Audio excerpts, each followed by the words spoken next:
Fidèle abonné des Résolutions TV, bonjour ou bonsoir, ça dépend de l'heure à laquelle vous allez nous suivre.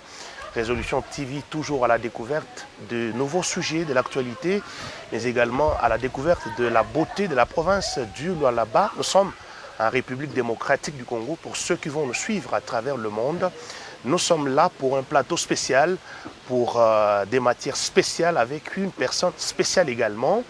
Nous saluons en passant l'hôtel L'Hacienda qui nous offre ce beau cadre pour tourner ces émissions. Nous sommes là pour parler de l'homme exceptionnel, pas comme l'homme ordinaire. Il s'agit de M. Axel Zama, qui est déjà sur ce plateau avec moi, à qui j'ai dit bonjour et bienvenue. Bonjour, merci beaucoup.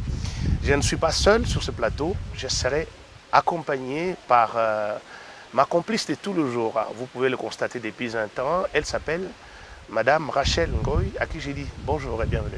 Bonjour, Monsieur David. Monsieur Axel, vous allez bien? Moi, je vais toujours bien, merci. C'est visible, même sur les visages, tout va bien. Alors, Axel Zama, un jeune de Kolwezi, de la province du Lualaba, un jeune Congolais, entrepreneur, ambitieux politique, un homme qui a une grande vision. Qu'est-ce qu'on doit savoir de plus sur vous? Bien, vous venez de tout dire. Je suis Axel Chizaouzama. Je suis un acteur politique, je suis entrepreneur, je suis philanthrope, je suis encadreur de jeunes, je suis conférencier. Et puis voilà, je suis un enfant de Kolwezi, licencié en économie. Et puis voilà, c'est ça moi.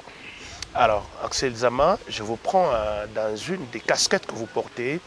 Vous avez une nouvelle vision pour la République démocratique du Congo que vous définissez en 5 concepts. Exactement. Qu'est-ce que ça veut dire? Parlez-nous un peu de ces concepts-là. C'est l'espace, au fait, c'est l'espace Axel Chizaouzama. Et c'est ça, notre physiologie, notre philosophie. Idéologie, philosophie, j'y arrive, merci. Se résume en ces 5 phrases, mais un peu plus nous tournons autour du patriotisme, de cet amour accru pour le pays, de Pamoja Tutaweza, comme on le dit tous les jours. On se concentre sur le nous et pas sur le je. Et tout tourne autour de ça.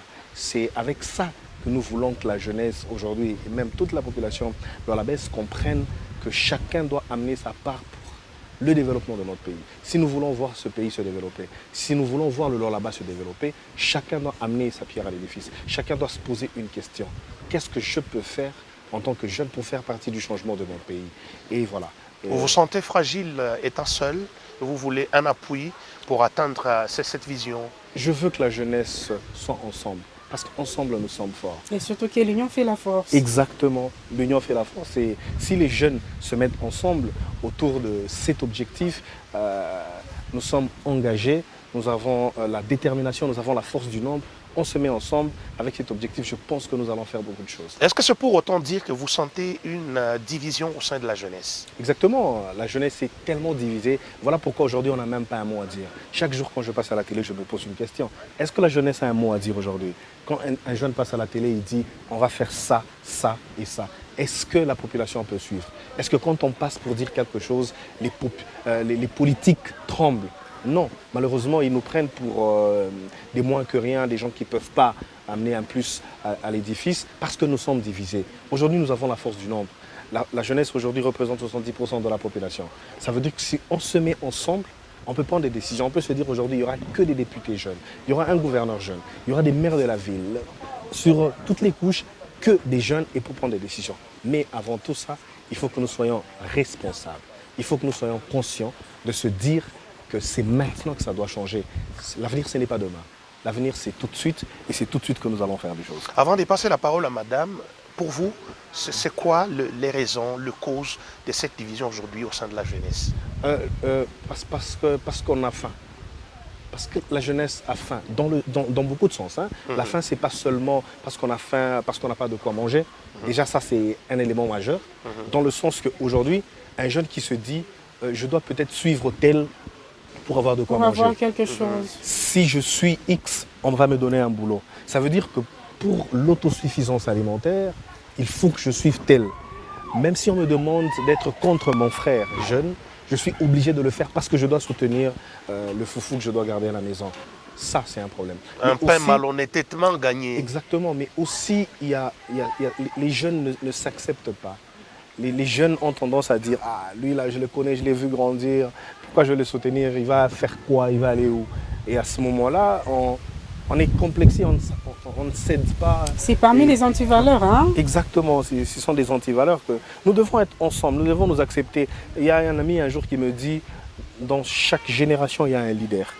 Et il faut qu'on se mette ensemble autour de ce leader, le propulser et ensemble, nous allons construire quelque chose dedans. » Mais si nous n'arrivons pas à nous mettre ensemble, si nous n'arrivons pas à nous accepter en tant que jeunes, nous avons des défauts, mais nous devons oublier les défauts, mettre les valeurs ensemble, nous fixer un seul objectif et faire en sorte de l'atteindre et changer ce pays.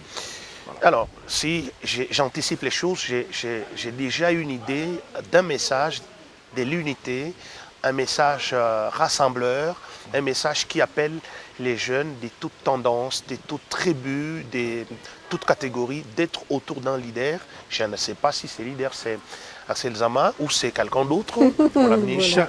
Chaque génération a son leader. Nous pouvons être nombreux, mais sur ce tas-là, il y a un qu'il faut qu'on propulse. D'accord. Moi, je suis d'accord qu'on puisse accompagner un jeune aujourd'hui, moi ou pas, mais qu'on se mette d'abord ensemble. D'accord. Qu'on se dise, OK, on accompagne celui-là. Parce que s'il est gouverneur aujourd'hui, les autres seront ministres, auront des postes de responsabilité. Et puis ce n'est pas seulement en politique que nous pouvons faire changer les choses. Les gens peuvent être dans des entreprises publiques ou même privées. Autour d'un leader toujours. Voilà. De toute façon, aujourd'hui, nous sommes tous en train de faire l'entrepreneuriat. Nous sommes entrepreneurs. C'est aussi dans l'entrepreneuriat que nous pouvons faire changer les choses. Maîtriser l'économie de notre pays, c'est même ça le moteur du développement. Si l'économie est forte, nous avons le pouvoir d'achat. Aujourd'hui, notre économie est extravertie. Tout dépend de l'extérieur. On achète tout à l'extérieur. Notre monnaie n'a pas de pouvoir. Et on n'importe rien. Bon, carrément les minéraux, mais en état brut. On importe tout, mais on exporte les minéraux. Tout ce que nous avons... Ah, on importe, mais on n'exporte pas. Voilà. Non, on n'exporte que les minéraux. On importe tout. Le besoin primaire importé. Et ça, c'est très dangereux pour l'économie d'un pays. Alors, madame, on a aujourd'hui la chance de rencontrer un jeune ambitieux, un jeune qui a une vision claire et nette pour les futurs de la RDC. Vous avez une question à M. Alexandre? Effectivement, M. Arcel, pourquoi insister sur un amour réel au Congo? Parce que si on n'a pas d'amour, on ne va rien faire. Même dans un couple, même dans la famille, si on n'aime pas son partenaire, on peut lui faire du mal. Si on n'aime pas son frère, on peut lui faire du mal. Et aujourd'hui, nous, on refuse que le peuple congolais, que le jeune du Lualaba n'aime pas son pays. On doit aimer ce pays pour le développer. On doit aimer ce pays pour participer à son développement. On doit aimer ce pays pour le protéger. Aujourd'hui, moi, ça me fait très mal de voir des jeunes qui sont à l'Est, pendant qu'à l'Est, ça brûle. C'est notre pays. En fait, c'est un corps. Il y a la main qui ne va pas bien. Et une partie de nous qui brûle. Et les autres membres fonctionnent normalement. Et pourtant, ça, c'est très dangereux. Et ça prouve à suffisance qu'on n'est pas unis. Il faut qu'on se mette ensemble. Il faut qu'on s'aime, qu'on décide d'avancer et dans ce sens-là. Et comment comptez-vous matérialiser votre vision? Déjà, en passant dans votre émission, il y a sûrement 2 ou 3 jeunes qui vont suivre, qui vont adhérer à la vision. Et petit à petit, on se met ensemble. Moi, je pense qu'on doit vulgariser notre vision. On doit beaucoup plus parler de cette vision. Et très important, les autres vont comprendre qu'il faut venir vers nous, des jeunes responsables, des jeunes conscients que l'avenir c'est tout de suite et que nous devons prendre les choses en main. Attendez, M. Arcel, d'où vous est venue cette idée? Je crois que c'est toute l'équipe. On a une très grande équipe. Moi je ne suis que le porte-parole, je ne suis que le représentant d'un très grand noyau. Il y a des gens à gauche qui me poussent, fais ça, et voilà. Donc moi je pense que c'est depuis que je suis tout petit, je suis dans mon entourage avec des amis très ambitieux, des amis qui m'aident, qui me poussent à atteindre mes objectifs et qui m'accompagnent sincèrement. Et vous êtes très sûr maintenant que les noyaux ont compris et que de par ces noyaux, vous pouvez atteindre maintenant les autres? Exactement. Nous sommes en train d'y aller lentement mais sûrement. Alors dites-nous, vous avez déjà commencé des actions sur les terrains pour amener les jeunes à comprendre? Oui, on a beaucoup d'actions déjà. On a commencé il y a 1 an et demi avec, on a octroyé à la population 2 numéros verts de la police. On a compris qu'il y avait une sécurité accrue dans notre province ou dans notre ville, Kolwezi.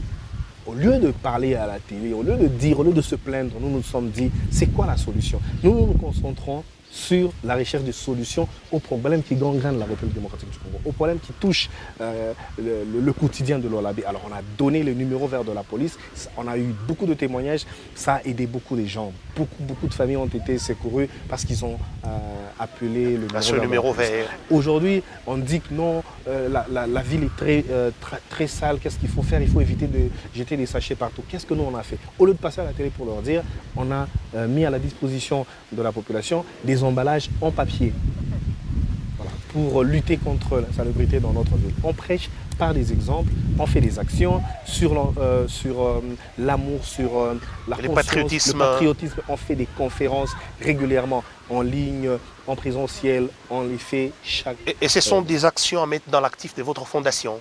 Parce que j'ai entendu parler d'une fondation portant votre nom. C'est deux au fait, c'est différent dans le sens que l'espace Axel Chizaozama, c'est là qu'on parle d'idéologie, ça c'est politique. Il y a notre philosophie, il y a notre idéologie, notre projet de société. Mais de l'autre côté, il y a la fondation Axel Zama qui n'a rien à voir avec la politique. On prend en charge les enfants de la rue, on fait des actions, on a un très grand projet. Construire un centre de rééducation et de réinsertion pour les enfants de la rue. On veut faire notre petit Kanyamakasese ici sur place. Faire en sorte que ces enfants puissent avoir un espoir, puissent être utiles à la société. Ça, c'est notre combat. Parce qu'aujourd'hui, les gens nous disent non, quand vous faites des actions avec les enfants de la rue, c'est pour votre visibilité politique. Moi, je dis non. C'est parce que j'aime ma fille, mon fils, ma femme. Quand je dis ma femme, je ne dis pas ma femme. C'est clair. Voilà, c'est la femme, c'est la femme qu'on le Le langage est imagé. Exactement. Ça veut dire aujourd'hui, quand un Koulouna grandit, cet enfant grandit sans amour, sans affection.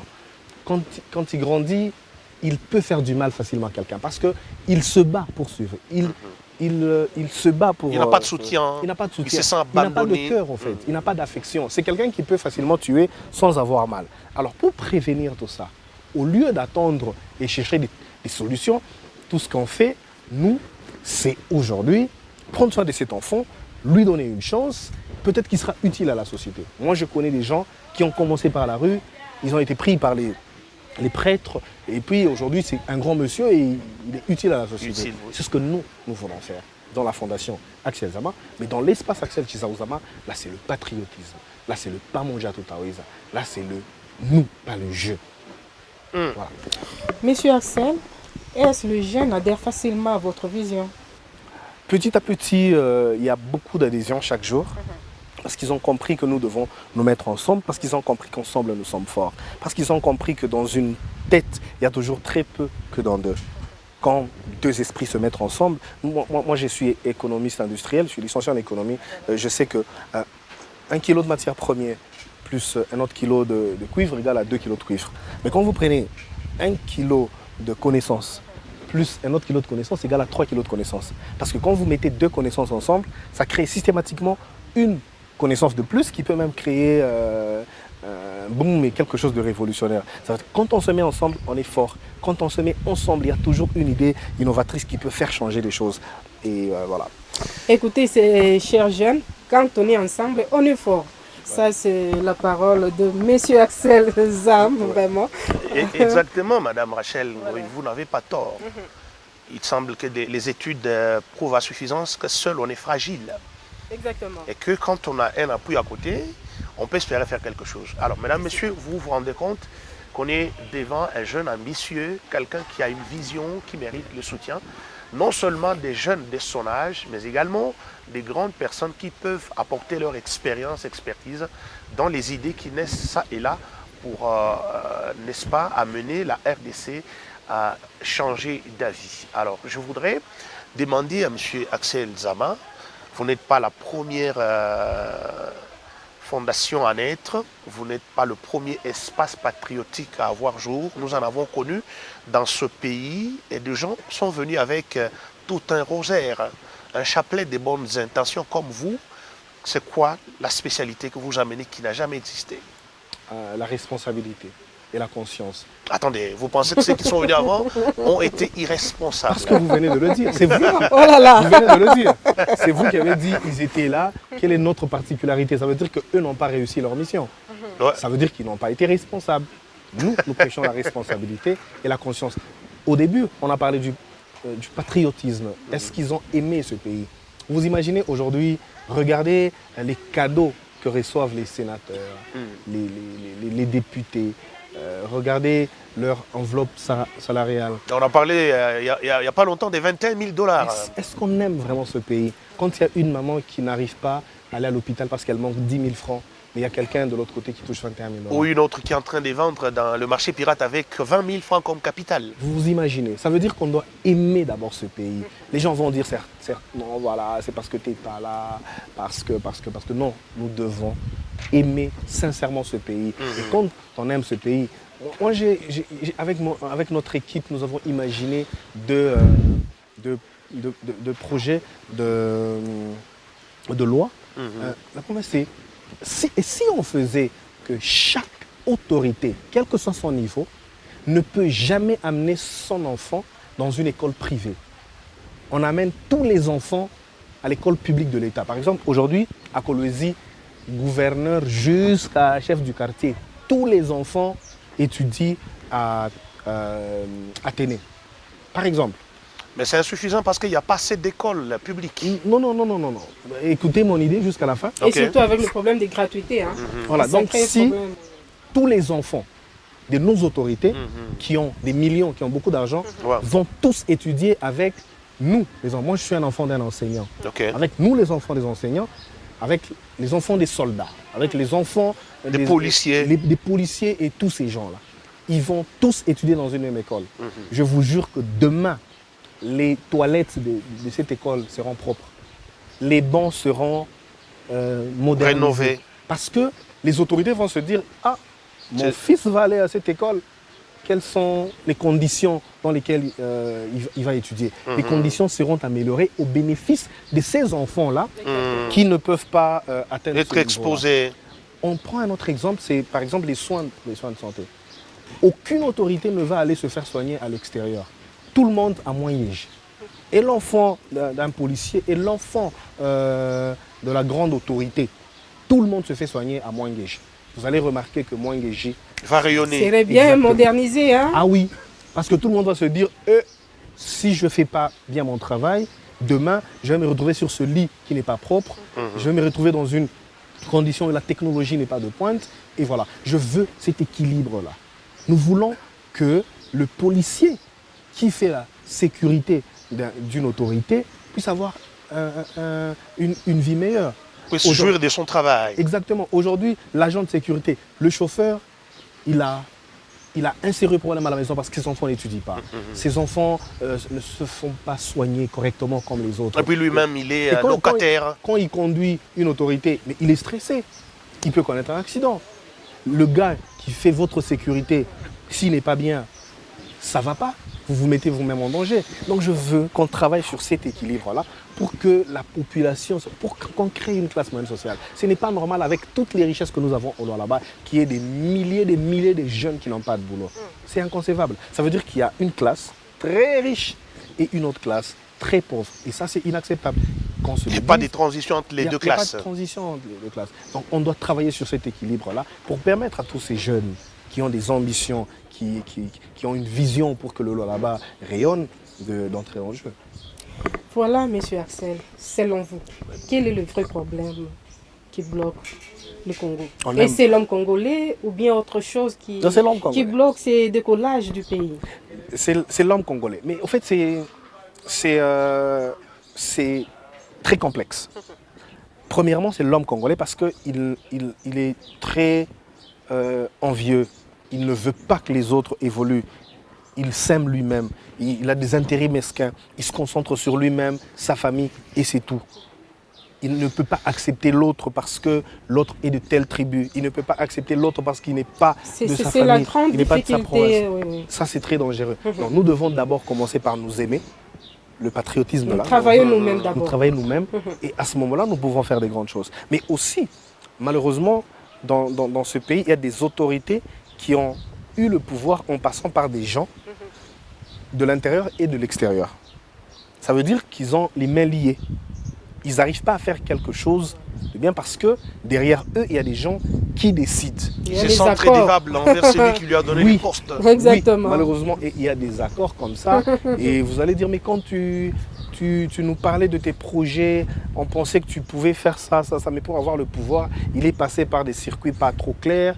Et voilà, il est rédévable et ça n'avance pas. Donc on doit se concentrer sur ce petit souci, trouver des solutions, aller dans la vraie politique où l'homme est au centre des intérêts, où toutes les richesses du Lualaba profitent au Lualabé. Moi, je ne dis pas que le Lualabé, c'est celui qui est né au Lualaba, non. Le Lualabé, c'est celui qui habite le Lualaba. Nous sommes un seul peuple et nous devons être unis, c'est très important. Est-ce que ce n'est pas un discours d'un homme politique, un discours démagogue pour nous amener à vous aimer avant que vous nous changez des faces? Si vous m'aimez, parce qu'il y a des gens qui sont venus comme vous, qui nous ont emballés dans ces... Avec de belles paroles même. Avec de belles paroles. Et finalement, ils ont changé des faces. Ne nous punissez pas pour les erreurs des autres. On ne vous punit pas, mais on cherche à savoir exactement. Vous êtes en train de vouloir me punir pour les erreurs des autres, parce que les autres ont eu des beaux discours. Ils ont utilisé le même refrain, c'est ça le problème. C'est ça. La responsabilité. On ne sait plus identifier les bons... Qui est le vrai, qui est le faux. Nous sommes le vrai, nous sommes en train de venir parce que nous prêchons l'unité. Ça nous rassure au moins. Ah oui, rassurez-vous que cette jeunesse qui est en train de venir est vraie. Cette jeunesse est responsable, cette jeunesse est consciente et cette jeunesse a envie de changer les choses. Vous avez des petits résultats déjà récoltés depuis le temps que vous avez prêché l'amour, le patriotisme. Vous avez quand même des résultats qui pointent à l'horizon. Beaucoup. Il y a des jeunes qui se mettent ensemble, des groupes qui étaient chacun de son côté commencent à se mettre ensemble aujourd'hui pour créer un truc fort. Et puis voilà. Donc ça, ce sont des résultats de ce que nous sommes en train de prêcher. Il n'y a pas que nous, il y a beaucoup de jeunes, il y a beaucoup de structures qui prêchent l'unité, qui prêchent le patriotisme. Mais notre particularité, c'est la responsabilité. Est-ce que votre fondation est une base électorale? Non, jamais. Ce sont les enfants qui ne votent pas, qui voteront peut-être après 10 ans. Pourquoi Votre fondation est composée des enfants? Non, on fait des actions pour ces enfants-là. Ça veut dire, au fait, dans la fondation, il y a des gens qui viennent pour aider ces actions-là. Ils ne sont pas nécessairement de mon obédience politique. Il y a des gens de tous les partis politiques qui sont dans la fondation, qui se concentrent sur ces actions-là pour aider les enfants. Rien à voir avec l'obédience politique. Celui qui vote pour moi parce que j'ai fait une action, ça veut dire qu'il doit d'abord comprendre mon idéologie, notre philosophie, notre projet de société. Rien à voir avec la fondation. La fondation n'est pas une base politique. Monsieur Axel, Madame Rachel. Fondation Axel Zama aujourd'hui et demain parti politique. Non. Votre réaction? Non. Ça ne sera jamais transformé en un parti politique. Jamais. Ça va rester une fondation sans but lucratif. Là, vous êtes déjà engagé dans les sociales. Oui. Et nous avons l'espace Axel Chiza-Ozama où on peut discuter. C'est vraiment politique et la fondation est apolitique. Vous allez remarquer que si vous nous voyez en train de faire une réunion de la fondation, vous allez voir des têtes que vous connaissez. Ah, mais tel est de tel parti, tel et de tel autre parti. Mais nous nous mettons ensemble sur un seul objectif. Rien à voir avec la politique. Monsieur Axel, quelles sont vos relations avec les autorités locales? Ce sont mes parents, mes grands frères, mes grandes sœurs. J'ai des très bonnes relations avec les autorités. Je dois apprendre d'eux. Si je veux être comme ces autorités un jour, je dois apprendre d'elles et surtout être à l'écoute de ce que ces autorités font. Donc, est-ce que ça veut dire que vous entretenez des bonnes relations? Des bonnes relations. On a de très bonnes relations. Et vous ne voulez pas nous dire aussi que ces autorités interviennent à un certain moment dans la appui pour les bénéfices des enfants? Il n'y a pas une main noire derrière votre fondation? Il n'y a pas une main noire d'une autorité qui nous donne de l'argent pour la fondation. Non. Parce que vous êtes orgueilleux, vous ne voulez pas tendre la main aux autorités? Non. Ou parce qu'eux-mêmes ne trouvent pas l'intérêt dans ce que vous faites? Non, nous quand on a une action, on lance partout sur les réseaux. On met le numéro. Celui qui veut, on a d'ailleurs des donateurs anonymes. Quelqu'un qui dit, je vous envoie par exemple $20 pour payer des chaussures pour un enfant de Moussonoï, par exemple. Et il ne dit pas son nom. Okay. On a des gens comme ça. Nous, on ne va pas vers les autorités pour leur dire, on a une fondation, on veut prendre des enfants en charge, donnez-nous. Vous allez même remarquer que sur nos affiches, nos cotisations, c'est de 1 à $5. 5 $. On n'a pas besoin de faire une lettre pour aller voir une autorité pour 5 $.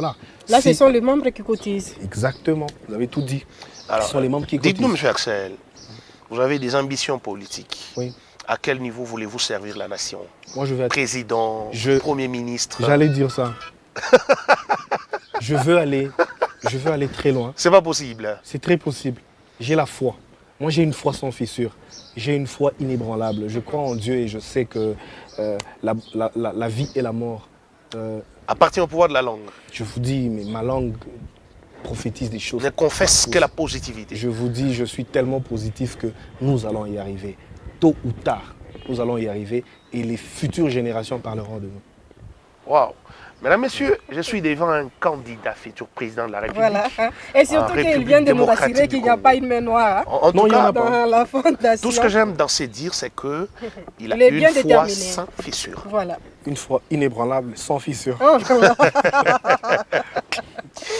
alors, M. Axel Nzama, on a aujourd'hui une jeunesse qui n'a pas de position, une jeunesse qui est traînée par les acteurs politiques, une jeunesse derrière les personnes comme vous, président, honorable, Moukouboua. Quel est le vrai problème? La jeunesse n'est pas à même de faire comme vous dans l'entrepreneuriat. La jeunesse est bloquée par rapport au manque de moyens ou manque d'initiative. La faute est partagée. Du côté jeunesse et du côté gouvernement. Est-ce que le gouvernement prépare cette jeunesse? Il y a l'impréparation. Le gouvernement ne prépare pas cette jeunesse. Il y a la responsabilité. Partagée encore.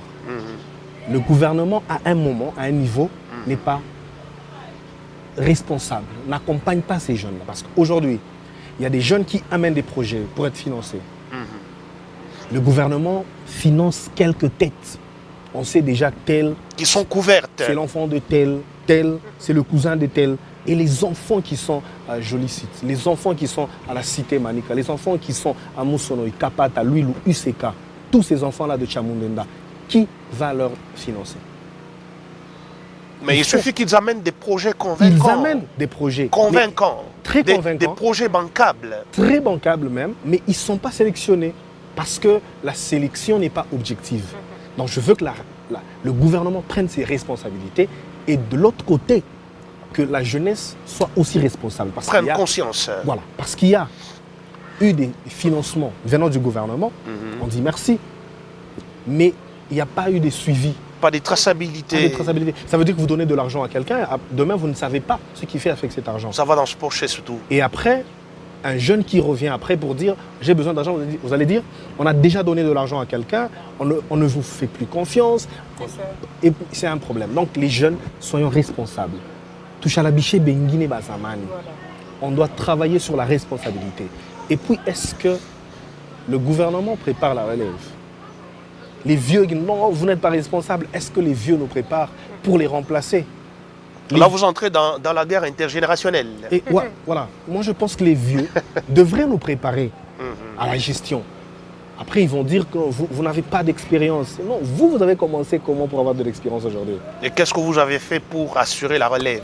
Quelqu'un vous a initié, quelqu'un vous a préparé, quelqu'un vous a encadré, quelqu'un a fait un suivi et quelqu'un vous a préparé. Et aujourd'hui, c'est ça que nous attendons du gouvernement. Préparer la jeunesse. La jeunesse, prenez conscience. C'est aujourd'hui, nous devons prendre conscience. Nous devons nous dire que c'est aujourd'hui et maintenant. Donc la faute est partagée. Attendez. Avant que madame ne prenne parole, j'ai envie de savoir, Axel Nzama, il est parmi les héritiers ou les faiseurs de l'héritage. Vous héritez de la génération ou vous créez vous-même? On crée. Nous, on n'a pas eu de cadeau. Nous, on n'a pas eu de cadeau. Nous, on est en train de forger notre chemin. Et nous nous battons pour que la jeunesse comprenne que nous sommes seuls. Et nous avons besoin que ces vieux loups nous prennent et nous encadrent pour qu'on les remplace parce que tôt ou tard, on finira par les remplacer. Il faut bien que nous soyons prêts pour les remplacer. Mais pour le moment, nous créons notre propre chemin, nous-mêmes. Mesdames et messieurs, c'est un plateau spécial, comme je l'avais dit en début, un plateau spécial avec une personne spéciale, un jeune pétri de talent, un jeune qui brille par une nouvelle vision de la République démocratique du Congo et qui n'est pas resté dans le rêve, qui a déjà commencé les premiers pas dans les idées, dans les initiatives pour révolter la jeunesse du Lualaba en particulier, progressivement la jeunesse de la République démocratique du Congo, afin de pouvoir espérer voir le pays porter une autre robe d'amas, une robe de développement, une robe de l'avancement, une robe de rénovation.